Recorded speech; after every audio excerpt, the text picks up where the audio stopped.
Hey everyone, and welcome back to another Shadowlands video. So, in this one, we're going to be talking about the leveling revamps that are coming with this expansion. They actually are quite broad, and it seems to me to be very clear that Blizzard want the benefits of the alt gameplay that came in the Legion expansion, but, you know, without the parts of Legion that made alts a little bit harder to realistically do. Yeah, and that means that we enjoy. actually have quite a lot to talk about in today's video. So we're going to kick it off with the level squish. This one's actually pretty darn simple. It's not really a number squish or anything like that. It's basically just, if you're level 120 now, you'll be level 50 in the next expansion. In terms of relative power levels, they are all going to stay the same. So if a character is soloing old bosses now for mounts or farming or whatever, nothing changes. they're going to be just as powerful once the expansion comes out as they are now. Of course, that's what they say. Hopefully that's, you know, what actually happens, but at least in terms of intent, that does sound good.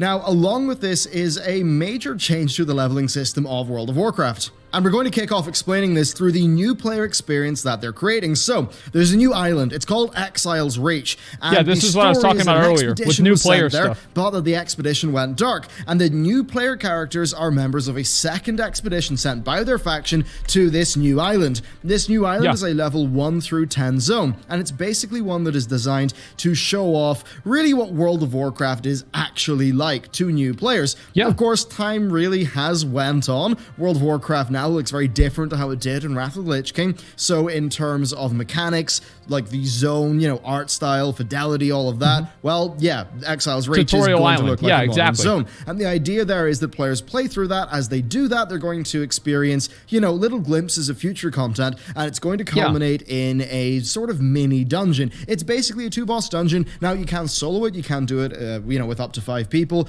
and it's just intended to give people a bit of a glimpse of the World of Warcraft gameplay that, you know, we actually play. What did you guys think? What do you guys think about that? Like the whole thing of the new system and all that with like the leveling area. I actually think this is cool. I think it's a good idea. I'm very glad they're doing it. I feel like the fact that they're even looking at things from the perspective of new players is something that's a huge positive to me. I think that's great. And if they're actually thinking about it in that way of getting new players, genuinely new players into the game, I feel like to a certain degree, Blizzard does expect to have like a certain degree of longevity for the game that in some ways people don't really expect to have happen. And so Blizzard, you know, expecting that, I think is definitely a big positive. Basically, the goal of the mini dungeon is just to give people a modern World of Warcraft experience from the get-go. Right now, the game does suffer from a problem where people go to join World of Warcraft because they see some of the end game, and, well, you know, what they actually see doesn't really resemble that, and it leads to some confusions. So that's the new player experience for, like, your first new character. And what happens is once that character reaches level 10, they'll go back to your capital city. And I suppose on that, they still haven't really told us what's going to go on with Teldrassil and Undercity, but maybe we'll find out later. So you go back to the capital city, and from there you actually go straight into Battle for Azeroth, and you play through the Battle for Azeroth campaigns in Kal Tras or Zandalar, and that takes you from level 10 to 50, with 50 being the equivalent of level 120. Now, I feel like that's good. Like, I thought that was a bad idea yesterday, but I actually think that's good. Here's why I think it's good. Is because, yes, all of you guys, you're very nostalgic about Burning Crusade. Do you think Burning Crusade is great? A lot of new players are not going to look at it that way.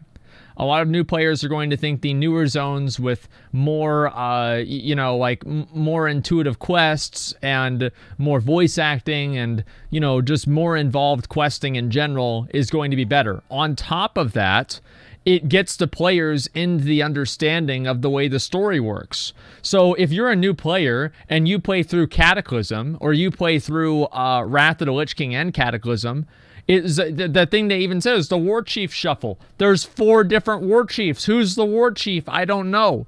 So for like a lore perspective and having the player to understand what the fuck is going on, if they start in BFA and then they go directly into the new expansion, it's going to make sense for them. They're not going to be confused at the decisions and the things that are happening in the game. Nobody's the War Chief now? Well, Thrall's the War Chief. Let's be honest. Everybody knows Thrall's the War Chief. It's the way it goes, okay?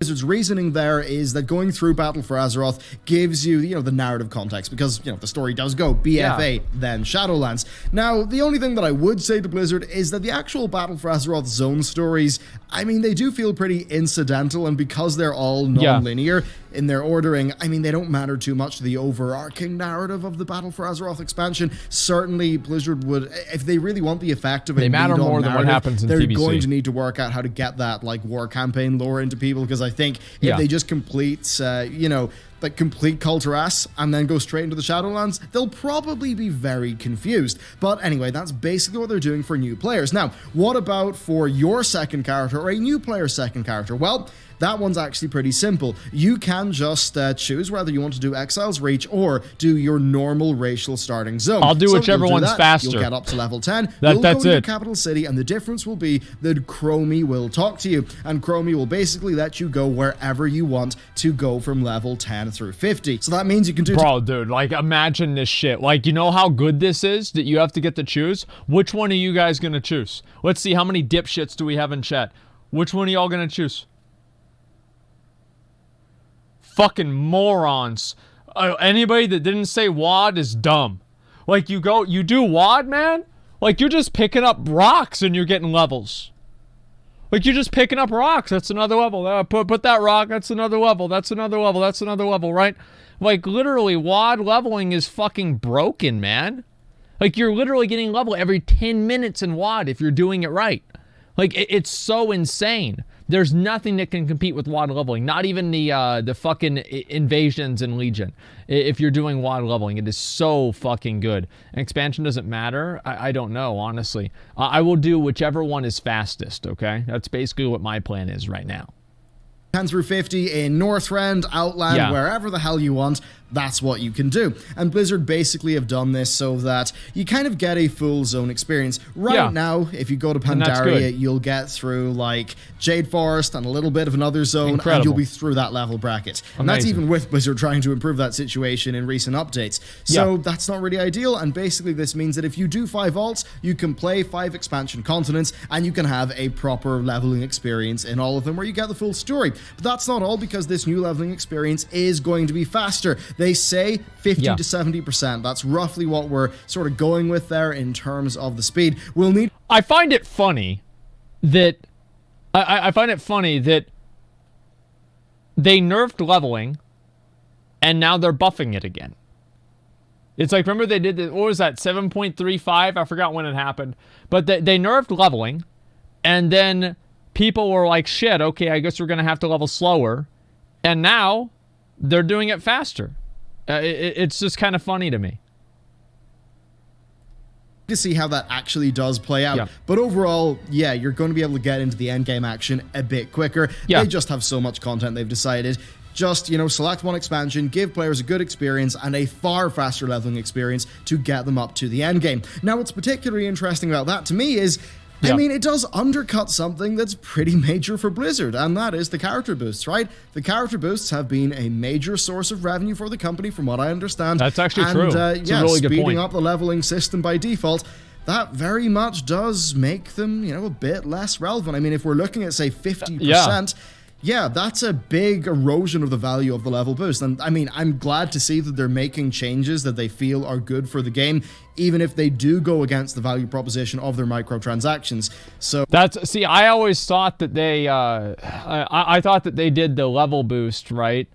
They made leveling slower in a way, right? Because it sells more leveling boosts. So if leveling takes 1 hour, for example, and it's $60, the value proposition of saving 1 hour of time for $60 is pretty low. But if leveling takes 100 hours and it's $60, the value proposition of saving 100 hours for only $60 is extremely high. So the longer leveling takes, comparatively, the more valuable the boosts are. But what I think Blizzard ran into is people just stopped playing and stopped leveling new characters in general because it took too long anyway. So it's just it's too much. So yeah, definitely So it good wasn't that worth it. they're, Yeah, you know, yeah. they're not shying away from making leveling shorter just in the name of selling more boosts. It actually seems like that's what's happening, so good stuff there. Of course, this also all does tie into the class changes that they've made. So let's just say you start off a new mage. Well, at level 1, you're, you know, just a mage, and you're going to, as you level up, get abilities from all of the different mage schools, right? So you have your fire bolts, you'll have your frost bolts, and, you know, at level 10, right, you'll be able to choose your spec, but that spec doesn't, like, remove a bunch of abilities from you. And this is something that we'll really have to see the full scope of once the expansion, which like is great, Alpha and Beta comes out. But their goal is they want far more class-wide abilities. And there's which is good, because that means it's easier for people to swap between fire and frost. If all of your abilities in fire are completely different whenever you play frost, you're effectively playing a new class, number one. Number two, you, like, the amount of, like, learning and everything you have to do is much higher. So I'm actually really glad they're doing this. Yeah, they're adding back poisons, curses, totems, auras, shattering throw. Basically all the shit that people wanted in Classic is coming back in Shadowlands, which is fucking amazing. Really glad to see it. Also things coming back like, say, rogue poisons, paladin auras, so that's pretty good to see. And yeah, just broadly speaking, their goal is that by crushing it down to 60 levels between the talent tree unlocks, the new feature unlocks like, you know, dungeons and things like that, and then how they have bolstered the number of abilities that each class will have by reintroducing ones from other specs, or even reintroducing mechanics that were cut from the game, like spells that were cut from the game, that you will have far more rewards per level on average, which I think does seem like a good thing. Now, as for the level 50 through 60 experience, well, that's going to be you doing stuff with your covenants. Just going to be a new playing expansion. Around with the different covenant spells as you go through their zones, and then once you hit max level, you're going to have a lot more choice there. But we'll do a deeper dive into the covenants and the sort of end game class stuff in a future video once I've had a bit more time to digest. I don't really give a shit about, like, the leveling experience at the max level, right? I mean, like, I don't really enjoy it a lot in BFA, but I don't care either. It's like basically one day. You take one day and you do it. And that's it. You're done. After that, you're done. You never have to think about it again. Yeah, that's basically what's going to go on. It and also go a little bit more into the ancillary interviews that have been conducted. Now, I did mention at the start of this video that it seems pretty clear to me that Blizzard really do want a Legion-like alt experience, but without the downsides of Legion alts. And if you're not aware, by the way, they're really the same downsides that you have with BFA alts, where you've got to keep up on your AP and all of those things across all your characters. So basically the way this works is once you hit level 60, right, with your main character, whenever you make a second character, they're kind of calling it a new game plus like experience. And what that means is instead of doing the linear narrative of Shadowlands, doing the zones in order, where you're going to get a linear story, which, I mean, from a storytelling perspective, I think will really be good. I think it will let the story of the expansion's leveling matter a bit more. I think one criticism of BFA is, you got little ancillary side stories in every zone, but when you actually look through the broad plot strokes of BFA, most of it wasn't in those leveling up zones, so that could solve that problem. But of course, once you've actually seen that story and you're just going through it in alt, well, they will let you just go through the zones in whatever order you want. And they're also going to let you choose your covenant at level 50 on your alts. And that actually means that while you are doing your leveling content, you're going to have access to things like world quests and basically a number of endgame mechanics. We'll have to see how many. They have been pretty detail light, but their idea there is that as you progress from level 50 to 60, you'll actually be able to make endgame relevant progress on your alt character. So that basically means that once your alt hits level 60, it's already going to have a whole bunch of progression with its covenant and things like that, which again just makes the alting experience of World of Warcraft quite a bit better. So I think that means that if a player wants to have one alt or one character in every covenant, well, first of all, you're going to have a faster leveling experience 1 through 50 now than you will have had in the past. So that's one thing that they're doing. Then when you level those alts up, you'll be able to actually progress them through their covenants as they're leveling. Maybe that'll even include the covenant storyline. So I think that's another pretty good plus. And that's actually good. Not all. So Blizzard have no kind of like infinite but balanced by diminishing returns AP like system. So there is anima and sort of anima power. It's what Ian joked about. It will be a thing in the new expansion, but so we have Azerite power, artifact power, and anima power. And what are we gonna have after this? Is the game becomes so complicated that Blizzard decides after Shadowlands, they're just like, we need to make this game simpler. We're just going to have AP as attack power. And every piece of gear has 2 stats on it. Attack power and defense power. That's it. And yeah, you just want to get as much attack power as possible. And then I don't know what the one's going to be about after that, but it's not going to be good. Like he said in his interview with Bay and Preach, that it's going to play out a lot more like Valor points in that it will be capped. That's you can fucking just, awesome. Go do it, and that is fucking great. And when talking about other things, he talked about how for a lot of people, that Blizzard think it's fine that you do your weekly Mythic plus 10 and then you're done. You don't feel like you have to do any more. They're okay with that.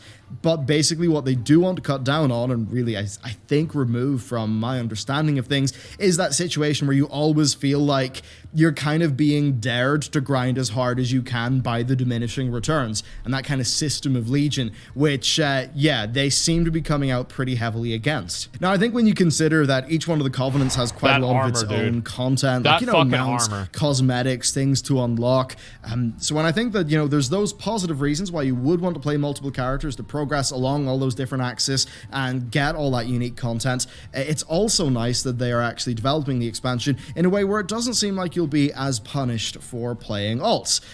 So overall, I've got to say that these leveling revamps, I actually think they're pretty darn good. And it does sort of make sense to me now why things like the new Recruit a Friend system don't have as insane a boost to your experience. Because, it's pretty obvious that if the base leveling experience of World of Warcraft is that much faster, then... Oh, that's why they didn't do it for Recruit a Friend. Now, that said, if you have the new default faster leveling time of this expansion, and then put a full set, 50% extra from your Elder Zone, then you're going to be rocketing through the levels super quick in Shadowlands. I think for some people that'll be a pro. There's maybe some other people who wouldn't be as happy about that. But I think that because all of your leveling playtime will go into one continent if you wish, so that you can properly experience that continent storyline, that should be a positive thing. Level as fast as continents like Northrend, where I've got to imagine Northrend is just so large that really you could do 10 to 50, you can maybe do that twice in Northrend and have mostly different experiences. Maybe one when you finish an Ice Crown, another one in Storm Peaks, something like that. Well, again, we just need to see what the actual final balance is. But overall, it does seem like things are a good bit better for leveling, especially when we think about the new player experience. And that new player experience really is one of the things that World of Warcraft has suffered with. Now, look, as much as WoW Classic proves that those zones are still super playable, it's in a different state, but I guess my point is, right, if you look at, say, the Art of BFA and all of that stuff, if somebody then just jumps straight into Durotar and they're a new player and they are specifically wanting to play modern World of Warcraft, if they want to play classic World of Warcraft, you can go and do that, but if they want to specifically play modern WoW, then it's a decently jarring experience as compared to where they eventually will want to be with That's the thing, it's fucking confusing. So it seems like this is a better way of doing that could be... I just think pretty good for WoW's long-term health. Now, that said, there's a lot of things that are up in the air, right? The actual minutia of all this is going to be extremely important. Things like how they actually deal with you getting, more class abilities per level. The spec-specific things that they just give to a whole class. The talents that they rip out and give to the whole class. And the sort of flow and how good that progression feels as you go 10 through 50. Imagine getting, imagine this, right? All right. Imagine you had the talent system that you could choose, and then on top of that, you had your traits. Would that be too complicated? I don't know. I'll have to see, all the other in-game systems, because, maybe it would be just, too complicated for players. I don't know. Yes, it would be. No. It's hard to say, because, we don't really know, what the in-game systems are going to look like. And if the in-game systems end up being very complex, then, yeah, I can see people having a little bit of concerns. We'll just need to wait and see what the balancing is like on that. I think one theme, and I'll probably talk about this a bit more in the future, one theme of this BlizzCon is they do seem to be earlier than normal in this expansion's development. They're talking about ideas and philosophies. They don't have a massive amount to show, though. Good. So it is an interesting BlizzCon. I suppose I've got to wonder if we are going to have an August release date or not. But anyway, I think that's it for the overview of the leveling system. So let me know what you think about this down below. I'm very keen to see just what do you think about having the positives of Legion, the Legion alt experience, but without some of those downsides. I think, well, I'd just like to know what you have to say, so let me know down below. Thank you very much for watching this video, and with that, I will see you next time. Okay. Okay.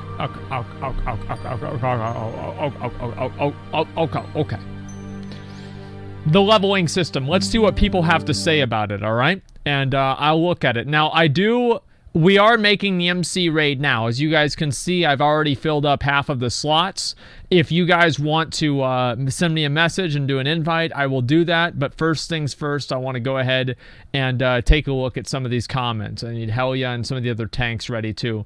When you know the information but watch Bellular recap it anyway, I'm starting to think Bellular is part machine, part gnome at this point. We must push for PvP vendors. We must. I agree. I'm low-key considering returning back just for this feature. In fact, they take the bullet and get less money for boosting is great. In today's video, more like in this hour's video. Oh, right. Okay, my camera fucking died again. What else is new?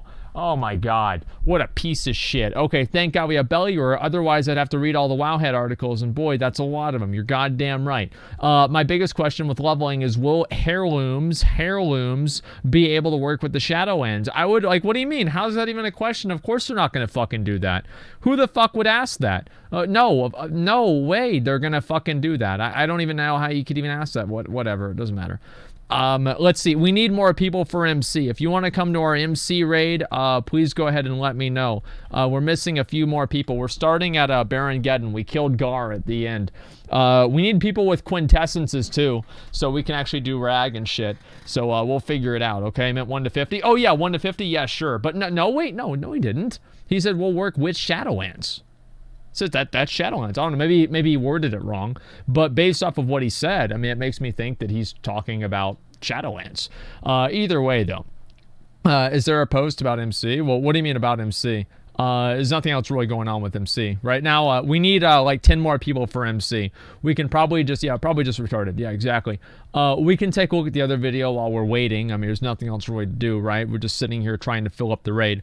But we are trying to get more people for MC. If you guys want to come to MC Molten Core, the Molten Core, please message Free Hong Kong or just /who free H and then message me. And we are going to be starting this up. Now, this raid is a very, very high-end raid that I'm going to be bringing the highest level of players to, because I need to have great players doing this. So just keep that in mind, guys, whenever you want to join this, okay? Message me. Message me for an invite. Hopefully all the people from last time, okay? Watch the Pyro video. I'll watch this one right now. Finally, Blizzard understands. This is actually... Artifact. So this is a systems video, which is something that I care a lot about. Like, the systems videos are the main things that I'm interested in. Like, I don't really give a whole lot of a fuck about the lore, right? I mean, the lore is okay. I care about the lore to an extent. But what I really care a lot more about is the artifact. No artifact. What I care a lot more about than the lore is the systems, right? How does the game play? I don't care if Sylvanas wants to fucking pull out a fucking giant purple old god dildo and fuck Bolvar in the ass with it. I don't care. I don't care. As long as this game is good, fuck it. Fuck it. Just, hey, play the game, man. Just play the game. That's all there is, man. Yeah, if she wants to use a strap-on and, you know, have it be a thing, like, as long as the game is fun and the gameplay is good, that's the only thing that matters. But what a lot of people have been saying about Shadowlands is they haven't talked a lot about class balancing or anything like class redesigns. And I think that they kind of have. They just said that with the new abilities, right? And that's it. They're like, okay, we're adding the old abilities back as new abilities. And I'm not really sure if that's a very... It's not a very good way of doing it in some ways, right? Because you're just adding back shit that people already had. But hopefully soon we'll see like more information about the class abilities and all of that too. They never discuss class changes during announcement. Yeah, I don't feel like they do. Also, we've got just a few more slots here, and then we'll be ready to go, okay? So if anybody wants to come to this Molten Core, please let me know. This is going to be a great raid full of great players, but mostly great players. We have 2 people with resurrection sickness, so this is going to be great. We'll make sure that I think we need 1 more tank. Actually, we don't really need 1 more tank. But we have 2 more slots left. Let's make sure we get a healer and a ranged DPS. power is no longer going to be a thing in World of Warcraft. Hell, we're even getting Legion-like legendaries back, but without the massive RNG acquisition system. We're seeing a focus on class identity over spec identity, and really quite a lot of nice things. I mean, hey, profession items that actually don't have random secondary stats, that's going to be a thing in World of Warcraft Shadow Legends. In fact, all of this stuff is so interesting that I had to bin my initial impressions video because, well, frankly, based on the website and the initial trailer, yeah, things seemed a little bit sparse. But now that the team have actually sat down, they have said a lot of extremely interesting things. And also, we have... What do you mean Shadow Legends? So that's what it's called, right? Because, I mean, we're getting legendaries. I mean, we're going into the Shadow. It's what it's called. It's called Shadow Legends. I've like, Bellular is teasing sponsorship from the Shadow Legends thing too much. Like, I want it now. I like, at this point, I want Bellular to advertise Shadow Legends. Even though it's a fucking mobile game that's probably a cash grab that's going to steal your personal information and sell it to, you know, fucking Malaysian data farmers. I don't give a fuck. I want them to do it. It's time. Like, Bellular, get the sponsorship with Shadow Legends. It's time. You've teased us enough. Have gorgeous new pins over on Patreon this month. If you'd like to get your own, check that one out. So with that, let's get into World of Warcraft Shadowlands. Now, the first thing that we actually have to do here is quickly explain the lore. So basically, right, the Shadowlands they really are another realm. There's a lot to talk about there, and inside the Shadowlands, which pretty much are infinite, there are different realms. Now, 4 of these realms are the new zones of this expansion, and each one of those 4 realms has with it a covenant. Now, covenants are the main new feature of this expansion, one that they said was sort of a similar scale to something like, say, the garrisons. Now, the lore here is there's a mysterious character, a very old one, basically from the beginning of time, called the Arbiter. And whenever a soul dies, they go to the Arbiter, and the Arbiter works out which one of the different realms do they actually get sent to. So, do they go to Bastion, or maybe another one of the realms? That's how that works, and that's the covenant that soul will go to. Now, there is another zone, one called the Maw. This is an endgame only zone, and well, for mysterious reasons that are key to the expansion story, recently souls have been just sucked into the Maw. Indeed, the souls lost during the battle for Azeroth, they've went to the Maw, and that's where you'll find Sylvanas and the Jailer. Now, with the story of this expansion, because of our connection with Azeroth, we don't get sucked into the Maw. Instead, we go to Oribos, which is the new capital city, and from there we go through our leveling experience, which is initially linear as you go through the 4 zones. And the reason is that they actually want to tell a story across the zones. That's good. Like, that's a big fucking thing. I've been waiting on that for a long time. Like, we actually do want to have a genuine fucking story that you play in. I've wanted that for a long time, and the way that they did it in Legion, I think, was fine because each zone was kind of its own micro area. You weren't really doing anything in each zone. You were basically just going and, you know, you would do like the Val Shara quest, Ysera would die, and then, you know, nobody in High Mountain gave a fuck about it. But I do think that it would be better if the zones did have a lot more, you know, connection to each other. That's what I would say. Yeah, so I'm glad about that a lot. Something that they could not do in the past with the Legion and BFA systems. And to be honest with you, I really enjoyed the leveling of Warlords of Draenor, and I think going back to a bit of that model is actually a really good thing. But what's quite nice is that alts, when they level up, they'll be able to do a zone in any order. And what's even more cool is if you're leveling up an alt in Shadowlands, well, you'll actually have access to endgame features. And that means that while you're leveling your character, you can progress on your end game progression. Which that is means awesome. That your alts will actually hit max level, really having achieved quite a bit indeed. Now, why have I talked about the leveling and the lore here? Well, it's because these covenants are extremely important to the game. Ian described them as being a garrison-like feature in terms of their scope, what he calls a build-around feature, i.e. a feature that really a lot of an expansion is built around. Now, there are 2 really... It's kind of like the artifact weapons. I mean, are covenants going to be as big as artifact weapons? I mean, that's kind of a... That's a big maybe, and also an even bigger probably not. Seems like a very big probably not. But, you know, we'll see what happens.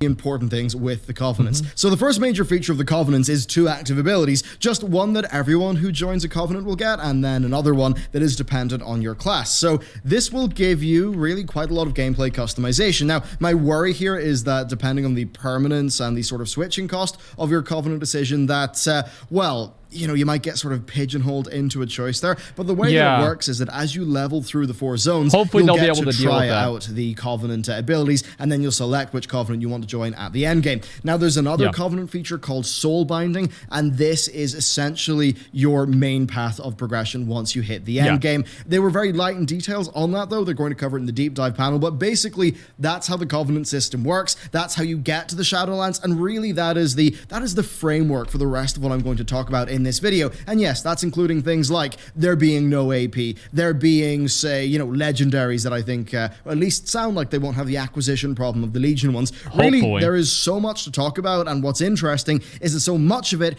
is directly targeted at criticisms of the game that I know I've been making for years. And the first... Well, that's what it seems like to me. It seems like Shadowlands, they could call it actually World of Warcraft instead of Shadowlands. World of Warcraft, they're finally listening. Because that's the way it feels like to me, is that it's like they're finally listening and actually making changes and doing things. I would consider that a massive positive thing, man. It's great.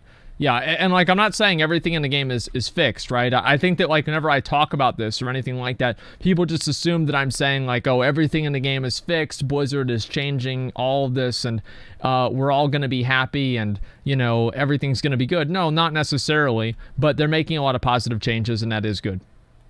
What we're going to talk about is the changing approach to RNG that Blizzard have. So, I mean, Ian was very, very transparently dunking on the bad examples of RNG in World of Warcraft. Now, one example was professions, right? And he was just talking about how, you know, you craft a staff and just get 2 random secondary stats. Maybe they're the ones that you don't want. Why's it got to be this way? That's literally what he did. The way that it's going to work in this expansion, and this is more something that he said to sort of explain their philosophy, is, if you craft a staff, well, you'll actually just be able to choose, right? Via basically sort of gems that you use at the time of crafting, you sort of socket them in to choose your secondary stats before you craft the item.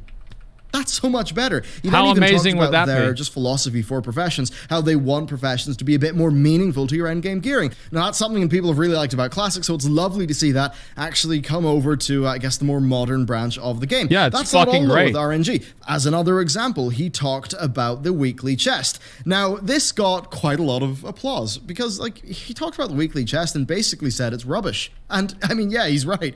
He talked about how it really just ends... I'm okay with the weekly chest. I just don't like how fucking random it is. Like, there's a very high chance, that I get haste verse bracers. That's right. Haste verse bracers. Those are my favorite items in the game. But there's also a possibility that I can get this amazing item that just completely changes everything. And I think that, like, the difference between those two things is a little bit much, man. And that's what I think a lot of people don't like, or at least that's what I don't like personally, is like the variance. And so you basically opening up the box and having like a list of things that you can get is 1,000 times better. Up being a constant source of disappointment. And he offered a bit of an example. How about there was a system that took all that you had done in a week, right, sort of smartly worked that out, and gave you a choice, you know, instead of just giving you one item that you're probably going to be disappointed with, gave you a choice of 6 items. And what if you just got to choose the item you wanted out of that pool? So that vastly would increase the chances of you getting an item that you want, and I think would feel a bit more fair, and there'd be a bit more agency in terms of the slots and things that you actually select there. And he also said that, say, what if in addition to those 6 items, there was also a sort of a backup, right? Something you could choose if you didn't want any of those 6 items.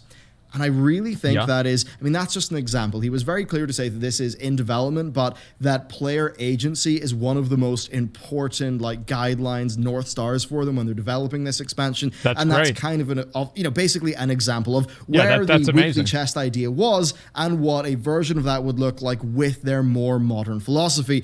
And I've got to say, that is really great. So far, it seems like this is going to be respecting the time of the player a lot more. And really, on the topic of respecting the time... That's a huge element of it. And I don't know about you guys, but sometimes I feel like whenever I'm playing the game, it's like the game doesn't respect my time. And like maybe I'm the only person that feels this way.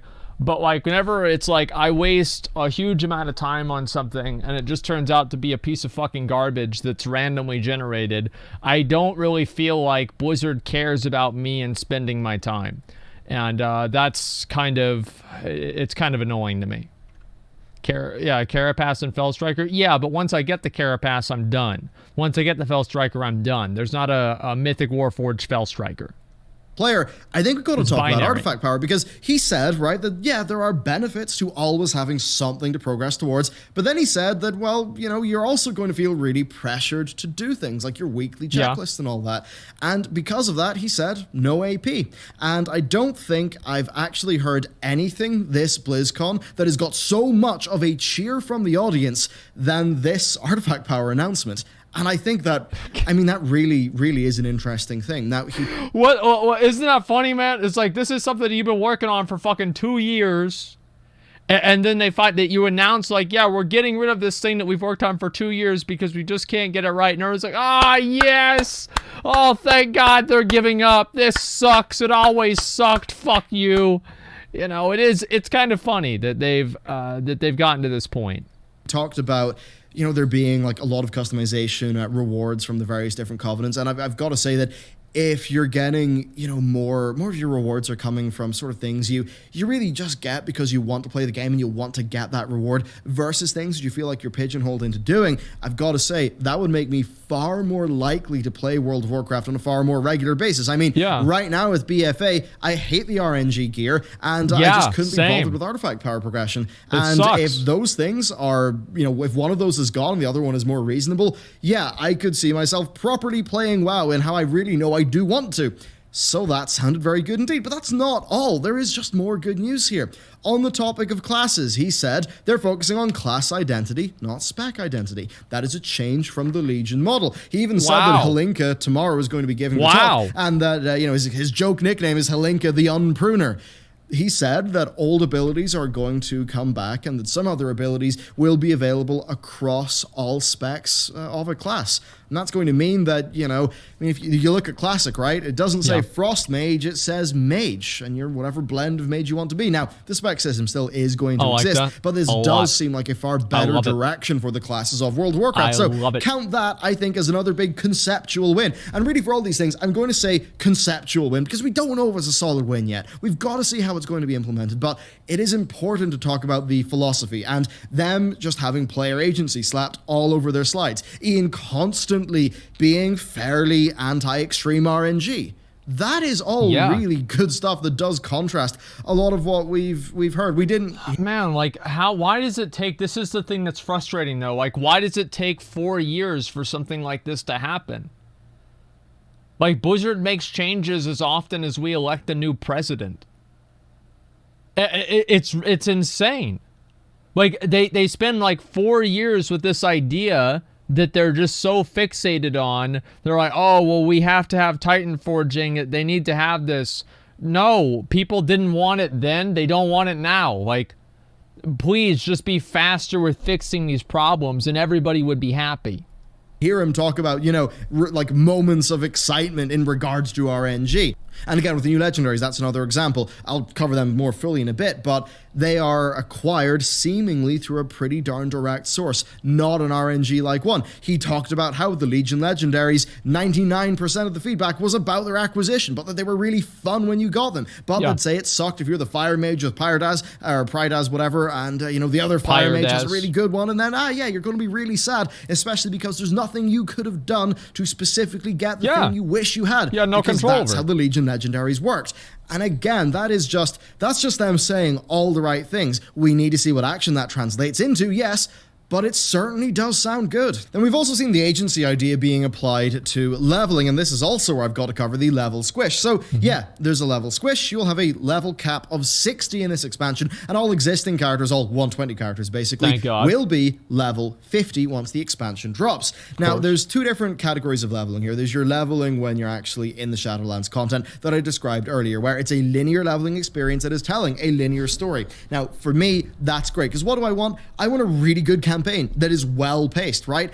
And if you're too. just telling 4 side stories that are sort of connected but can be done in any order, I mean, that does kill, say, being able to do a 3-act structure for your, expansion-wide narrative. That will let them do that. I'm really happy about that. But, in line with player agency, well, if you kick on, start an alt, right? What do? You can do any zone in any order. You can progress along the end game content, and because you probably already know the story, Covenant so who system, cares? well, yeah, you can just pick your Covenant at level 50 and, do your Covenant content as you're leveling up. And then as for the Covenants, well, each one of those has its own endgame campaign. So Battle for Azeroth had the endgame campaigns for the Alliance and the Horde. In this expansion, you're going to have it for each of the 4 Covenants. So I imagine that's going to be pretty good for people who, are doing alts. And again, doing alts seems to be a lot more possible in this expansion. Ian talked about that idea quite a bit, and with there being, say, no artifact power, it does seem like it's going to be a lot more of an alt-friendly experience, which again, I think is a good thing. Now, let's talk about alts in the context of just regular leveling. So that's going to be pretty different. You've got a level cap of 50. The current talent trees are compressed into that. We're just going to have to wait and see if there's anything else in terms of reward for those levels. Hopefully there is, but we're just going. I think there should be catch-up mechanisms for alts, but not for new players. There's not as many. So, like, for example, like, if you already have a character, then, yeah, if you make a new character, you should be able to catch that character up faster to your main. But if you're a brand new player, I don't want to have, like, a million catch-up mechanisms, because if you have that, then the progression that people that have been playing the whole time have made is less meaningful. We'll just have to wait and see. Pandaria now, bonus what's reps, pretty exactly cool there is like the first that, time you level up through the game, it's a bit more traditional from what I gather. But for alts, you can just select, this is so cool, you can just select a continent, right? You could select Pandaria, and you could quest through all of Pandaria, and that would take you from level 1 to 50, at which point you go to Shadowlands. You could choose Northrend. If you really love a bit of punishment, you could choose Outland. Point is there's a bit more agency. Now, it seemed like, with the way that he was talking, that leveling experience is also going to be faster. And that, again, is another really darn good thing. Plus, they're also revamping the new player experience with a zone for new players. And that zone supposedly is going to show off the more modern features of World of Warcraft, which, I mean, I think it is a bit odd, right? You've got to make this new zone that players like start in to show off your new features, then send them into the old content. But, they know what the new stuff's going to be like. I mean, it's a bit of an odd problem, but pragmatically, I think that's a decent solution to it for World of Warcraft. It's certainly, I think, going to make getting your friends into the game a bit better, and I mean, World of Warcraft is a game that probably should be played with friends. And then also in line with the idea of player agency, well, character customization is way better, and there's actually one feature that I'm really happy about. So for humans, you can actually choose races, like, the ones that we've got in the real world. So yeah, that's good. I mean, the way that Ian framed it was, you can play a character that looks vaguely like you, and I think that's a really good thing. That's a good customization option, and I mean, frankly, just having having like skin colors on the base faces where like it just it's a bit of a weird mismatch. It doesn't really look that good. It's just great to see that actually be in the game. So that's pretty cool. Then also for the other races in the game, I suppose you've got similar things, right? So humans from different parts of the world look different. Turns out, well, dwarves from different parts of the world might look different too. Same goes for the trolls. Everyone's basically getting that same treatment. If you want to be a Bronzebeard style dwarf, you can do that. If you want to be a Wildhammer, you can do that. If you want to be a sand troll, you can be a sand troll, forest troll, jungle troll. Way more options. For the undead, do you want bones showing or not? You can choose that. Now it seems like that's a work in progress system, but overall, I can't get over like the fact that the undead without bones showing just look like scene kids. Like, I mean, that's all it is. They just look like scene kids and emo guys. Like, that's it. It's actually good. I feel like that's probably going to increase the amount of people that play them. That customization is good, and it is sorely needed in World of Warcraft. I mean, like Ian did joke about, you can finally, for the trolls, choose a different eye color to your character's face because it's 2020 and we're going to have the technology. Which, I mean, that's a bit of a poke at themselves, but I think one that makes a lot of sense. And yeah, that's just a really good feature. Hopefully we see a lot more of that as time goes on. So overall, it's kind of funny. It was not to make China happy, guys. Like, I know this is like some dumb fucking message, right? But like, it's not to make China happy. You realize they've had like a separate, a separate game for China ever since Vanilla WoW, right? Where there's no bones showing to begin with undead. Like, this has been in the game for China for like 15 years. Just retard shit. Like, yeah. There's no island expeditions, there's no war fronts, right? There's none of those kind of features they're just throwing in seemingly for the sake of it, but it seems like they're redoubling on making the core parts of World of Warcraft good. Now, there is one new feature that's a bit more spicy, and that's Torghast, which initially starts off being kind of that's like the main thing. cool this is what I want to know the to, most about. Icecrown, which you right here. You literally see in the cinematic, so that's pretty cool, but you like make your way up, you see more and more enemies. The enemies look really cool, and it's a roguelite experience. So at points, you know, when you go through that, you'll be able to choose anima so they can walk power-ups. on water with sprint. I didn't really explain anima. Basically, every soul has anima, and you know, you could be a really strong soul that's evil and have loads of anima, or a really strong soul that's good and have loads of anima. And that's kind of like the life force, the lifeblood of the Shadowlands. So you get these anima powers, which are basically seem to be augmentations of your existing abilities. Really strong ones that basically mean you can have a super advanced, like super fast progression curve as you're going up Torghast, and that essentially every run will feel slightly different. It really does seem to be inspired by roguelike games, and it's available in a 1 to 5 player format. And for me, that sounds great. I talked about how the horrific visions for me testing them out in 8.3, doing them solo, I loved it. Like, you know, I saw Preach's video where he was kind of just saying, you can go through it with 5 people, and when you die, you just get resurrected. And I kind of thought, wow, you know, my experience soloing that, where everything mattered, and when I died, that felt like really good video game, like gameplay, right? That's a really good point. What he's saying is like, it's going to be really hard for them to balance like solo Torghast and 5-man Torghast. Like, whenever you can bring in a tank or bring in a healer or bring in somebody that can res, like, I'm really curious to see how that's going to go.